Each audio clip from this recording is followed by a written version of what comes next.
Salamat Miss Cherry Laude sa tanong nyo. Sabi niya, Doc, paano ba nagkakaroon ng rabies o rabies ang aso? Okay, so ang rabies po ay virus.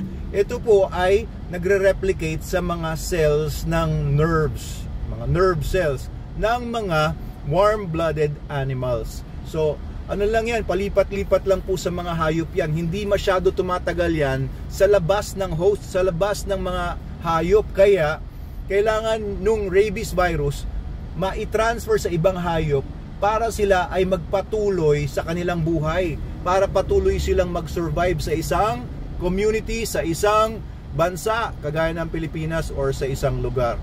Kailangan merong mga tinatawag na reservoir host o mga host ng mga warm-blooded animals kagaya ng mga dogs.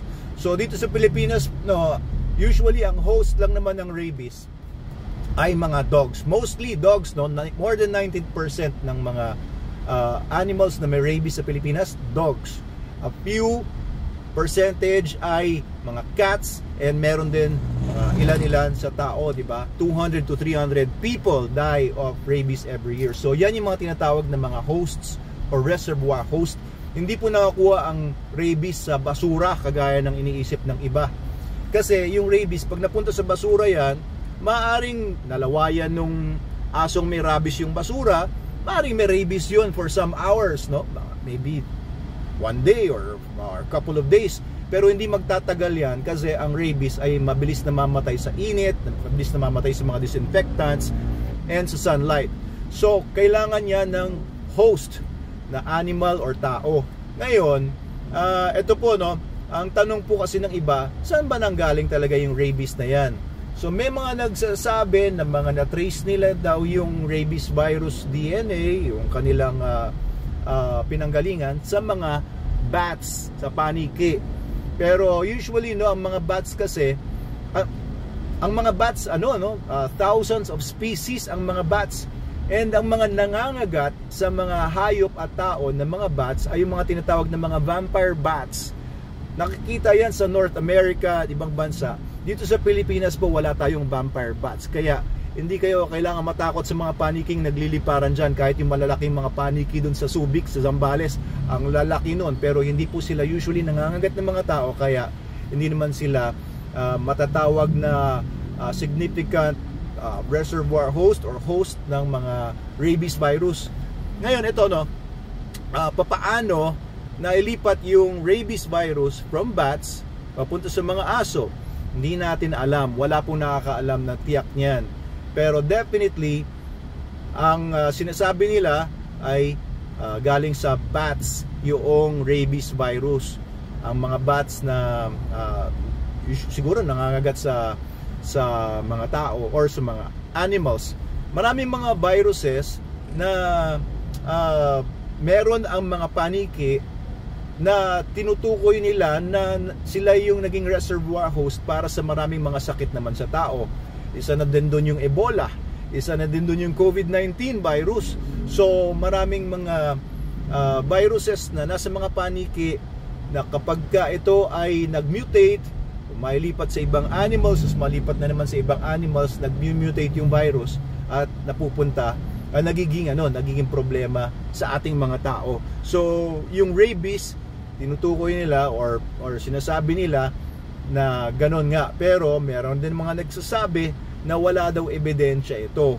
Okay, so yung rabies virus nakukuha ng aso, hindi yan pinapanganak pa lang yung tuta ay may rabies na siya. Walang ganon.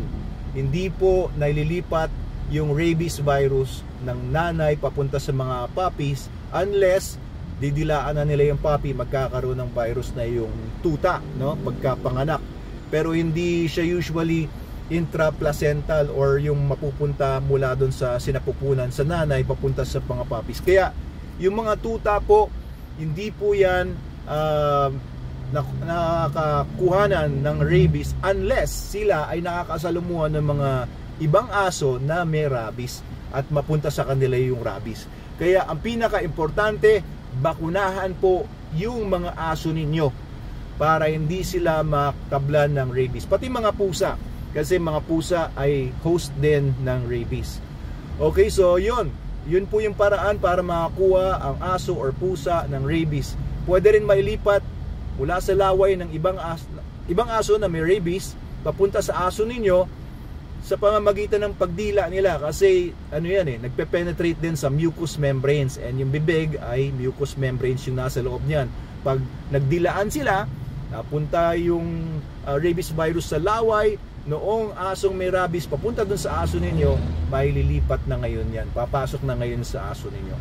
Okay, so ano lang, bakuna, pinaka-importante guys, bakuna mula sa licensed vet. Huwag kayo gagaya doon sa iba na nagpapabakuna lang sa mga nagbebet-betan.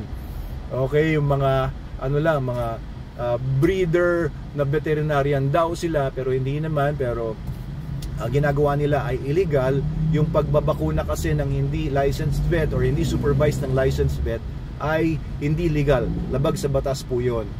Kasi to be safe, kita nyo yung nangyari kay Kilua, yung golden retriever. Yung kapatid lang nung may-ari, allegedly ang nagbabakuna doon, nagka-rabies tuloy si Kilua. O di ba? So hindi kasi natin sigurado yung ginagamit ng mga rabies virus o vaccine ng mga hindi talaga licensed vet. Baka nabili lang yan sa mga poultry supply or agri-vet supplies. Hindi naman tiyak yung pag-store doon o pag-transport, hindi tiyak kung tama. Hindi rin tiyak kung tama yung pag-administer. So be careful din sa mga hindi tamang pagbakuna. Kung nakabili kayo ng puppy or nakakuha kayo ng puppy, tapos hindi kayo sigurado na licensed vet talaga ang nagbakuna ng rabies doon, pabakunahan nyo po ulit sa lisensyadong veterinaryo. Okay, that's my take. Excuse me. Sana po nakatulong ako sa inyo at nakapagbigay ako ng konting impormasyon sa inyong mga katanungan.